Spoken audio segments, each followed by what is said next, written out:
College की पुरानी library के धूल भरे कोने में मीरा को एक अनोखी किताब मिली। कवर पर अजीब से चिन्ह बने थे और सुनहरी अक्षरों में लिखा था, मंत्रों का ग्रंथ, इसे मत पढ़ो। मीरा के मन में उत्सुकता जागी। उसने टॉर्च की रोशनी किताब पर डाली और धीरे धीरे उसे खोला। अंदर लिखा था, यह मंत्र जो बोलेगा वो परे की दुनिया को देख सकेगा। मीरा मुस्कुराई। देखते हैं इसमें क्या सच्चाई है।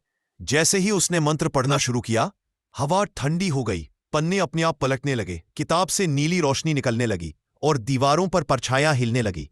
अचानक एक तेज झोंके से सारी लाइटें बंद हो गई। कमरे में बस किताब चमक रही थी। और तभी एक आवाज आई, तुमने हमें जगा दिया मीरा। मीरा की सांस रुक गई।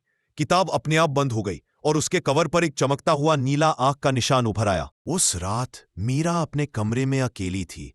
बाहर बारिश हो रही थी, हवा जोरों से चल रही थी। वो किताब उसके टेबल पर रखी थी, लेकिन अब उसकी चमक और गहरी हो गई थी। मीरा ने टेबल पर झुककर किताब को देखा। आंख का निशान अब धीरे धीरे हिल रहा था। अचानक शीशे पर वही निशान उभर आया। उसने घबराकर आईने की ओर देखा। वहां उसकी ही परछाई थी, लेकिन उस परछाई की आंखें नीली चमक रही थीं और वो मुस्कुरा रही थी। तुमने जो देखा वो अब तुम्हारा हिस्सा बन चुका है, परछाई ने कहा। मीरा डर गई, पीछे हटने लगी, पर कमरा नीली धुंध से भर गया। धीरे धीरे परछाई आगे बढ़ी और मीरा के शरीर में समा गई। अगली सुबह उसकी रूममेट ने कमरे का दरवाजा खोला।